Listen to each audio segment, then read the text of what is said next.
Good morning all. कालच्या लेक्चरमध्ये आपण काय डिस्कस करत होतो, वर्क डन म्हणजे सिस्टम जेव्हा वर्क करते किंवा सराउंडिंग वर्क करते. गॅसियस सिस्टम आपण डिस्कस केली होती, pressure volume type of work आपण डिस्कस करतोय. या पूर्ण टॉपिकमध्ये जे काय वर्क डन आपण कॅल्क्युलेट करणार आहे ते pressure volume type of work असणार आहे. ओके, म्हणजे एक्सपान्शन किंवा कॉम्प्रेशन. एक्सपान्शन होईल तेव्हा पिस्टन जो आहे तो सराउंडिंगमध्ये वरती ढकलला जाईल. कॉम्प्रेशनमध्ये पिस्टन जो आहे तो सराउंडिंग खाली ढकलेल. बरोबर आहे. तर त्या टाईपचं वर्क आपण डिस्कस केलं. त्याच्यामध्ये वर्क डन बाय सिस्टम एक्सपान्शनमध्ये आणि वर्क डन ऑन सिस्टम म्हणजे कॉम्प्रेशन, या दोन गोष्टी आपण डिस्कस केल्या. ज्याला थोडंसं माइंडमध्ये 2-3 वेळा रिवाइज करा. एक्सपान्शन म्हणजे वर्क डन बाय सिस्टम आणि कॉम्प्रेशन म्हणजे वर्क डन ऑन सिस्टम. तर ह्या गोष्टी आपण म्हणजे चांगल्या लक्षात ठेवतोय. आज आपण डिस्कस करतोय नेचर ऑफ हीट. म्हणजे सिस्टम जसं एनर्जीची एक्सचेंज करू शकते वर्कमुळं. वर्क जेव्हा पिस्टनला वरती ढकललं जाते तेव्हा सिस्टम एनर्जी लूज करते, सराउंडिंग गेन करते. आणि जर पिस्टन खाली ढकलला गेला, कॉम्प्रेशन झालं, तर सराउंडिंग एनर्जी लूज करते, सिस्टम एनर्जी ॲब्सॉर्ब करते, एनर्जी गेन करते. म्हणजे सिस्टम आणि सराउंडिंग म्हणजे मध्ये एनर्जीची एक्सचेंज होते. वर्क एक वे आहे ज्यामुळे एक्सचेंज होऊ शकते. Similarly heat is another way by which system can exchange energy with surrounding. System can exchange energy with surrounding. बरोबर आहे. हीट एक असा फॉर्म आहे एनर्जीचा ज्याच्यामुळे सिस्टम सराउंडिंग बरोबर एनर्जीची एक्सचेंज करू शकते. हे कधी पॉसिबल आहे, जर system and surrounding are at different temperature. म्हणजे हीटचा फ्लो तुम्हाला माहिती आहे कधी होतोय. जर चहाचा कप आपण टेबलवर ठेवला असेल तर बाहेरचं सराउंडिंग जे आहे, चहाच्या कपमध्ये जो चहा आहे तो गरम असेल तर सराउंडिंग कूल असते आणि त्यावेळी चहा थंड होतोय. म्हणजे सिस्टमकडून हीट सराउंडिंगकडे ट्रान्सफर होते. आणि तेच जर आपण आईस क्यूब ठेवल्या असल्या टेबलवर तर त्या मेल्ट होतात, कारण सराउंडिंगकडून हीट सिस्टमकडे फ्लो होते. हीटचा जो फ्लो आहे तो कधी पॉसिबल आहे, तेव्हा जेव्हा सिस्टम आणि सराउंडिंग दोघांच्यामध्ये टेम्परेचरचा डिफरन्स असेल. जर दोन्ही टेम्परेचरमध्ये डिफरन्स असेल तर हीट जी आहे ती फ्लो होणार. आणि फ्लो कुणीकडून होणार, हायर टेम्परेचरकडून लोअर टेम्परेचरकडे. बरोबर आहे. जर सिस्टमचं टेम्परेचर हायर असेल तर सिस्टमकडून सराउंडिंगकडे, आणि सराउंडिंग हायर टेम्परेचरला असेल तर सराउंडिंगकडून सिस्टमकडे. So heat is one of the way by which system can exchange energy with surrounding. System can exchange energy with surrounding and that is only possible when there is a difference in temperature of system and surrounding. There is a difference in temperature of system and surrounding. Heat जे आहे ते normally Q या सिम्बॉलने indicate केली जाते. Okay, आणि हीटबद्दल तुम्ही एवढं लिहू शकताय, heat is a form of energy by which system can exchange energy with surrounding when system and surrounding are at a different temperature. बरोबर आहे. Heat either flows in or let out of the system. Heat एकतर सिस्टममध्ये absorb होईल किंवा सिस्टममधून evolve होईल.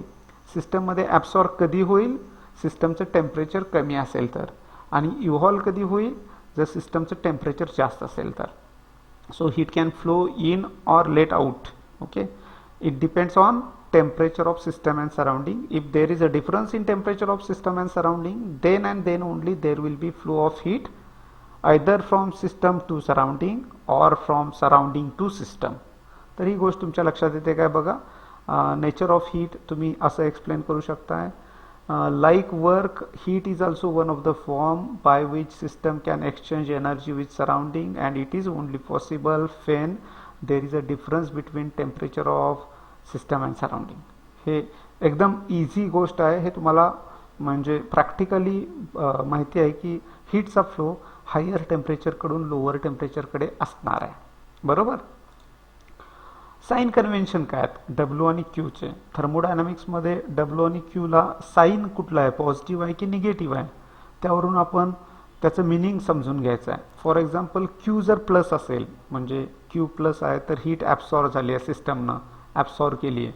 सराउंडिंगकडून heat exchange झाली आहे, सिस्टमनं absorb केली आहे, सराउंडिंगनं लूज केली आहे, सिस्टमनं हीट गेन केली आहे. याचा अर्थ जेव्हा जेव्हा प्रॉब्लेम येईल त्याच्यामध्ये क्यूची व्हॅल्यू प्लस दिली असेल तर त्याचा अर्थ आहे तेवढी हीट ॲब्सॉर्ब झाली आहे. ओके, जर क्यूची साईन मायनस असेल तर तेवढी हीट मायनस झाली आहे, म्हणजे हीट सिस्टमनं रिलीज केली आहे. Heat is released by system to surrounding. System जेव्हा हीट रिलीज करणार तेव्हा तेवढी हीट सराउंडिंग गेन करेल. म्हणजे प्लस क्यू असेल तर heat is absorbed by system, minus Q असेल तर heat is released by system. Similarly डब्ल्यूला पण साईन कुठला आहे त्यावरून work done by system or work done on system सांगतात. प्लस डब्ल्यू असेल तर work is done on system by surrounding.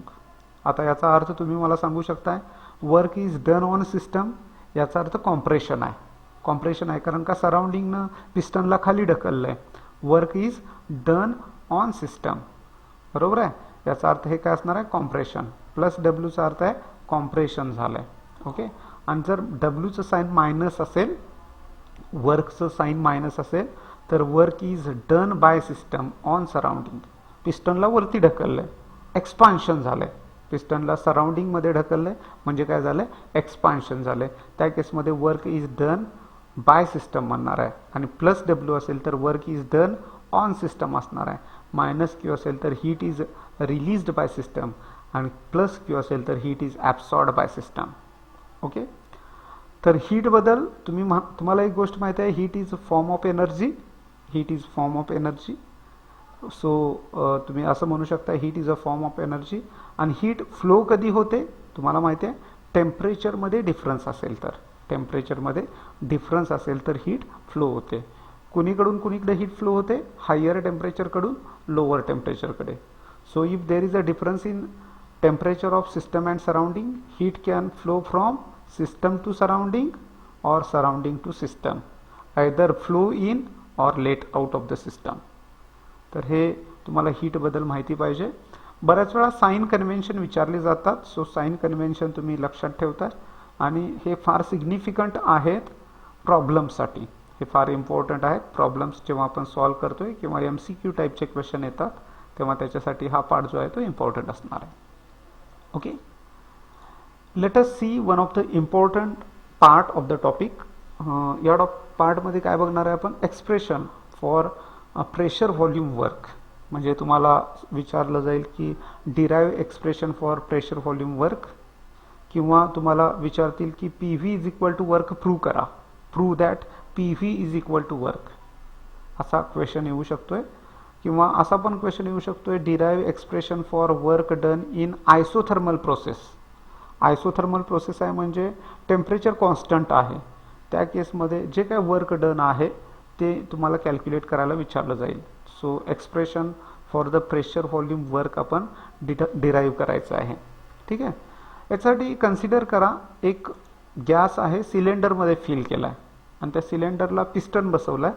Frictionless piston आहे म्हणजे तो पिस्टन मूव्ह होताना फ्रिक्शन होणार नाही. फ्रिक्शन होणार नाही याचा अर्थ त्यामुळे एनर्जी लॉस होणार नाही. एनर्जी लॉस होणार नाही. त्यामुळं एक फ्रिक्शनलेस पिस्टन बसवला आहे सिलेंडरमध्ये आणि त्यामध्ये गॅस इन्क्लोज केला आहे. Consider a certain amount of gas at constant pressure P is enclosed in the cylinder fitted with frictionless rigid movable piston A. याची डायग्राम अशी बघू शकतोय आपण. ही डायग्राम आहे. इथं तुम्ही गॅस फिल केला. ही इनिशियल कंडिशन आहे. इथं पिस्टन होता सुरुवातीला. जेव्हा पिस्टन इथं होता तेव्हा गॅसचा व्हॉल्यूम होता V1. गॅसचा व्हॉल्यूम काय होता V1. So this is initial condition when gas is enclosed in the cylinder and cylinder is fitted with wetless and frictionless piston. Okay. गॅसचं प्रेशर जे आहे ते अपवर्ड डायरेक्शनमध्ये असणार. एक्सटर्नल प्रेशर जे आहे ते डाऊनवर्ड डायरेक्शनमध्ये असणार आहे. इक्विलिब्रियमला तुम्ही असं म्हणू शकताय गॅसचं प्रेशर आणि एक्सटर्नल प्रेशर इक्वल असेल कारण इक्विलिब्रियमची कंडिशन आहे. आणि त्या केसमध्ये P जो आहे गॅसचा प्रेशर आहे आणि एक्सटर्नल प्रेशर इक्वल असेल मात्र साईन अपोजिट असणार आहे. साईन का अपोजिट असणार कारण प्रेशर ही व्हेक्टर क्वांटिटी आहे. हा जो आहे P तो अपवर्ड असेल तर हा पॉझिटिव्ह असेल तर एक्सटर्नल प्रेशर डाऊनवर्ड आहे म्हणजे त्याचं साईन काय असायला पाहिजे मायनस असायला पाहिजे. लक्षात आलं. तर एक गोष्ट कन्सिडर केली आपण gas is filled in the cylinder. Okay. Cylinder is fitted with weightless frictionless rigid movable piston. Okay. Now what happen gas expand झाला. गॅस एक्सपांड झाला म्हणजे पिस्टनला गॅसनं इथून वरती ढकललं. एक्सपान्शन झालं म्हणजे गॅसचं प्रेशर जे आहे ते वाढलं आणि त्यामुळं पिस्टन जो आहे तो अपवर्ड डायरेक्शनमध्ये पुश केला. त्यामुळे डिस्प्लेसमेंट झालं डी इतकं डिस्प्लेसमेंट होतं. If D is a displacement that is piston from initial position this one is shifted or moved to position this. Okay. So displacement D takes place. So mechanical work झालं, इथं mechanical work झालं आणि mechanical वर्कचं आपल्याला expression derive करायचं आहे. Okay. तर let volume of the gas V1 at temperature T. Initial volume जो आहे तो V1 आहे आणि त्यावेळेचं टेम्परेचर T आहे. आता हे बघा, on expansion the force exerted by gas is equal to area of piston multiply by pressure. हे तर कुणालाही लक्षात येते. कसं काय? आपण काय म्हणतोय, प्रेशर बरोबर force divide by area. Pressure बरोबर फोर्स डिवाइड बाय एरिया असं असेल तर फोर्स बरोबर प्रेशर इंटू एरिया येणार. मग इथं काय म्हटलंय, फोर्स बरोबर pressure into area, area of piston multiplied by pressure. Okay. तर हे झालं तुम्हाला फोर्ससाठी इक्वेशन. फोर्ससाठी इक्वेशन काय असणार आहे, प्रेशर इंटू एरिया. फोर्ससाठी इक्वेशन असणार आहे pressure into area. This pressure is equal in magnitude. This pressure is equal in magnitude and opposite in sign to external atmospheric pressure. म्हणजे जे काही गॅसचं प्रेशर आहे ते एक्सटर्नल प्रेशर बरोबर इक्वल आहे, पण मॅग्निट्यूड सेम असली तरी साइन अपोजिट आहे. मॅग्निट्यूड सेम असली तरी साइन अपोजिट आहे. गॅसचं प्रेशर पीचा विचार केला तर गॅसचं प्रेशर पी असेल तर एक्सटर्नल प्रेशर मायनस पी असणार आहे. काय असणार आहे, मायनस पी असणार आहे. म्हणजे पी हे जर गॅसचं प्रेशर असेल तर एक्सटर्नल प्रेशरला मी मायनस साइन दिलंय, कारण का दोघांची साईड साइन जे असणार ते अपोजिट असणार, कारण डायरेक्शन अपोजिट आहेत. डायरेक्शन जे आहे ते अपोजिट आहेत आणि pressure is a vector quantity. हे तुमच्या लक्षात येतं. मी इक्वेशन डेरिव्ह करायचं आहे मला प्रेशर व्हॉल्यूम टाईपचं वर्कसाठी. मी एक सिलेंडर कन्सिडर केला आहे, त्याच्यामध्ये गॅस फिल केला आहे, सर्टन व्हॉल्यूम ऑफ गॅस आहे. इनिशियल व्हॉल्यूम V1 होता, पिस्टन या प्लेसला होता. गॅस एक्सपांड झाला, गॅसचा जो फोर्स आहे तो pressure into area of piston एवढा असणार आहे. पिस्टन इथून इथं मूव्ह झाला म्हणजे मेकॅनिकल वर्क झालं. यामध्ये गॅसचं प्रेशर P असेल तर एक्सटर्नल प्रेशर PEX असेल, तर या दोघांच्या व्हॅल्यू इक्वल असणार आहेत, फक्त P बरोबर मायनस PEX असणार आहे. P बरोबर मायनस PEX असणार आहे. ओके. नाउ तुम्हाला माहिती आहे फोर्स बरोबर मायनस PEXT म्हणजे एक्सटर्नल प्रेशर इंटू ए. कारण का तुम्हाला मी सांगितलं मगाशी फोर्स म्हणजेच काय, प्रेशर इंटू एरिया आहे. फोर्स बरोबर काय, प्रेशर इंटू एरिया. लास्ट लेक्चरमध्ये पण आपण बघितलं होतं प्रेशर बरोबर फोर्स डिवाइड बाय एरिया होता. आता इथं प्रेशर बरोबर काय येणार आहे, फोर्स इंटू एरिया येणार आहे. सो इथं मी प्रेशरचे घ्यायलोय ते एक्सटर्नल. मी फोर्स गॅसचा पकडलाय पण प्रेशर घ्यायलोय ते एक्सटर्नल घ्यायलोय, त्यामुळे साइन मला मायनस घ्यायला लागेल. त्यामुळे या इक्वेशनमध्ये मी असं म्हणू शकतोय force is equal to minus PEX into A. कारण एक्सटर्नल प्रेशर तुम्ही बॅरोमीटरमध्ये मेजर करू शकताय. सो एक्सटर्नल प्रेशर तुम्हाला माहिती आहे, ॲटमॉस्फेरिक प्रेशर तुम्हाला माहिती आहे, म्हणून मी ॲटमॉस्फेरिक प्रेशर एक्सटर्नल प्रेशरची व्हॅल्यू घेतोय. गॅसचं प्रेशर जे आहे ते त्याच्या इतकंच असणार, फक्त साइन मायनस असेल. So force is equal to minus P external into A. A is a area of piston, बरोबर आहे. फिर P external is a external atmospheric pressure. If the piston moves out by distance d, then amount of work done equal to force into distance. कारण हे आपण basic गोष्ट शिकलोय. जर distance d एवढा पिस्टन ढकलला असेल, डिस्प्लेसमेंट झाला असेल, तर आपल्याला वर्क बरोबर फोर्स इंटू डिस्प्लेसमेंट हे माहिती आहे. त्यामुळे आपण हे इक्वेशन लिहिणार W is equal to force into displacement, बरोबर ना. कारण डिस्प्लेसमेंट d एवढं झालंय, फोर्स F एवढा होता गॅसचा, पण आता फोर्स बरोबर मायनस PEXT इंटू ए आहे, त्यामुळे इथं Fच्या जागी मला ही व्हॅल्यू ठेवायला लागेल. सो व्हॅल्यू अशी येईल W is equal to minus P external into A, जी Fची व्हॅल्यू होती इंटू टी. Fची व्हॅल्यू मी ठेवली आहे minus PX into A into T. पण तुम्ही या डायग्रामकडे नीट बघा, या डायग्रामकडे नीट बघा. ए म्हणजे काय, एरिया कशाचा, पिस्टनचा, आणि डी म्हणजे काय, डिस्प्लेसमेंट. मग जर हा एरिया आणि डिस्प्लेसमेंट याचा प्रोडक्ट घेतला तर हा व्हॉल्यूम मिळेल. हा व्हॉल्यूम मिळेल कारण का हा एरिया इंटू पिस्टन एवढा ढकलला आहे. मग या एरियाला या डिस्प्लेसमेंटनं जर मल्टिप्लाय केलं तर हा टोटल व्हॉल्यूम मिळेल सिलेंडरचा आपल्याला. हा टोटल व्हॉल्यूम मिळेल सिलेंडरचा. हा व्हॉल्यूम म्हणजे काय, फायनल व्हॉल्यूम जर V2 असेल आणि इनिशियल व्हॉल्यूम V1 असेल तर यातला डिफरन्स जो आहे तो इथं आपल्याला मिळेल. यातला डिफरन्स मला मिळेल. याचा अर्थ पिस्टनचा एरिया आणि डिस्प्लेसमेंट यांचा प्रोडक्ट घेतला तर मला इथला व्हॉल्यूम मधला डिफरन्स मिळणार आहे. या व्हॉल्यूम मधला डिफरन्स मिळणार आहे. त्यामुळे या इक्वेशनमध्ये मी इथं जर A इंटू डी बरोबर डेल्टा व्ही ठेवलं तर मला वाटत नाही आपल्याला काय प्रॉब्लेम येईल. कारण A म्हणजे एरिया ऑफ पिस्टन, D म्हणजे डिस्प्लेसमेंट, या दोघांचा प्रोडक्ट व्हॉल्यूम एवढा येतोय. त्यामुळे डेल्टा व्ही बरोबर, डेल्टा व्ही म्हणजे फायनल व्हॉल्यूम आणि इनिशियल व्हॉल्यूम मधला डिफरन्स आहे बरं का.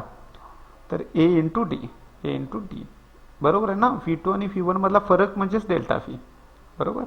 त्यामुळे मी A इंटू डी जर मी डेल्टा व्ही ठेवला तर Wचं इक्वेशन मिळेल W is equal to minus external pressure into delta V, minus external pressure into delta V. हे इक्वेशन मिळालं मला बरोबर. मग डेल्टा व्ही म्हणजे डिफरन्स कशातला, फायनल व्हॉल्यूम आणि इनिशियल व्हॉल्यूम. मग इथं डेल्टा व्हीच्या जागी मी काय ठेवू शकतोय, V2 minus V1, V2 minus V1. त्यामुळे हे इक्वेशन असं पण लिहिता येईल, W is equal to minus P external V2 minus V1. हे तुमचं इक्वेशन बनेल वर्कसाठी. हे इक्वेशन सुद्धा वर्कसाठी आहे. फक्त डेल्टा व्ही म्हणजे V2 मायनस V1 एवढंच ठेवलंय मी.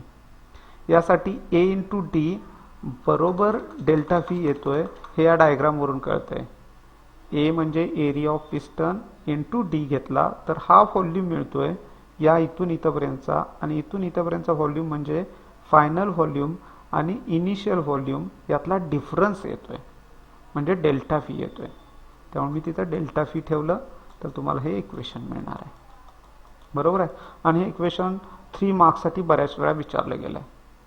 त्यामुळं तुम्ही एकदा परत विचार करा याच्यावर.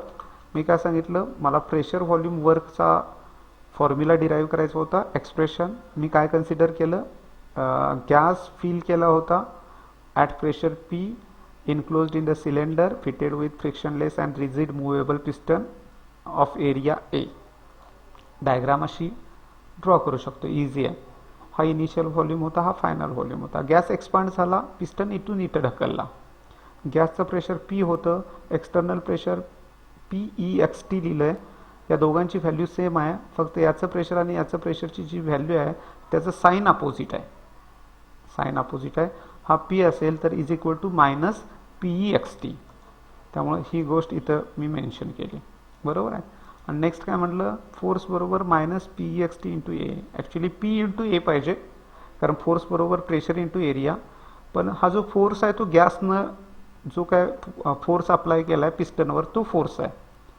पण गॅस किती फोर्स अप्लाय करणार आहे तर तो प्रेशर इंटू एरिया एवढा असणार आहे. मग इथलं प्रेशर कुणाचं हवं, गॅसचं. पण मी घेताना प्रेशर कुणाचं घ्यायलो आहे, एक्सटर्नल प्रेशर घ्यायलो. मेजरेबल आहे त्यामुळे मी एक्सटर्नल प्रेशर घेतलं. आता एक्सटर्नल प्रेशरची व्हॅल्यू आणि गॅसची प्रेशरची value equal with opposite sign म्हटलं म्हणजे minus PEXT. Okay, so minus PEXT into A झालं.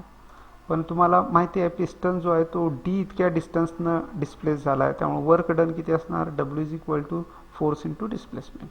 पण फोर्स इथं व्हॅल्यू आहे त्यामुळं फोर्सची व्हॅल्यू ठेवली तर W is equal to minus PEXT म्हणजे external pressure into A into D. पण ए एरिया आहे, डी डिस्प्लेसमेंट आहे. दोघांचा प्रोडक्ट डायग्राममध्ये व्हॉल्यूममधला डिफरन्स दिसतोय, डायग्राममध्ये व्हॉल्यूममधला डिफरन्स दिसतोय. त्यामुळं delta V is equal to A into D आला.